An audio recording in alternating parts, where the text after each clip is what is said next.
নমস্কার বন্ধুরা, আমার ইন্দু হেসেলে আপনাদের সবাইকে স্বাগত জানিয়ে আজকের রেসিপি শুরু করছি। তো আজকে আমি যেটা বানাবো, দেখুন আমি এখানে শাপলা নিয়ে নিয়েছি। আজকে আমি শাপলা দিয়ে একটা রান্না করব। তো চলুন বন্ধুরা, রান্না শুরু করা যাক।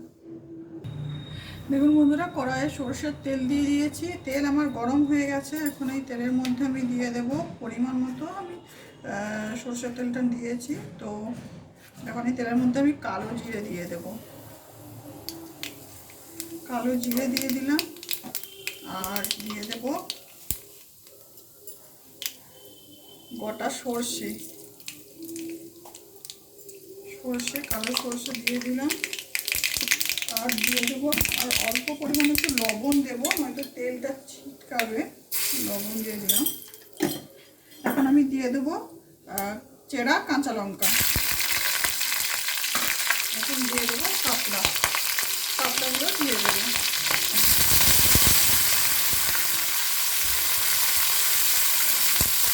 আচ্ছা, শাপলাগুলো আমি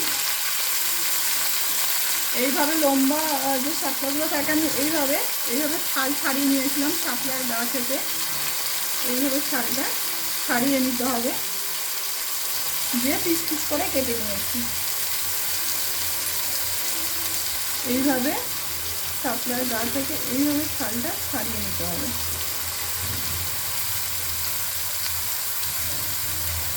আর এখানেতে আমি ফোড়নে কালো জিরে আর সর্ষে ফোড়ন দিয়েছি, আর চেরা কাঁচা লঙ্কা দিয়েছি। আপনারা কিন্তু রসুন কুচিও দিতে পারেন সাম্বারে। রসুন কুচি দিলেও কিন্তু ভালো লাগে খেতে। লবণ দেব, পরিমাণ মতো লবণ দিয়ে দিলাম।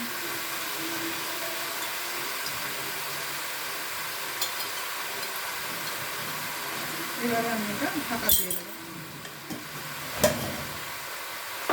লবণ আর দিয়ে দেব হলুদের গুঁড়ো।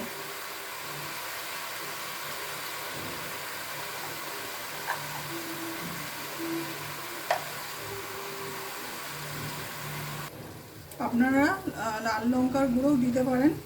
তো এবার আমি ঢাকা দিয়ে দেবো, আর এটা থেকেই জল বেরোবে, আর সেই জলেতেই রান্নাটা হবে।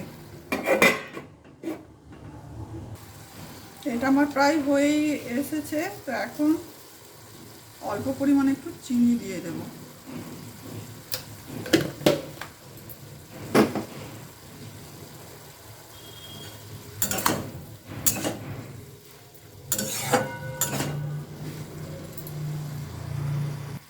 আবারও এটা আমি এখন ঢাকা দিয়ে দেব।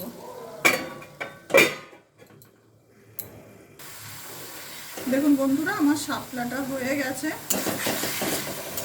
গরম গরম ভাতের সাথে কিন্তু প্রথম ভাতে শাপলাটা দিয়ে খেতে দারুণ লাগে।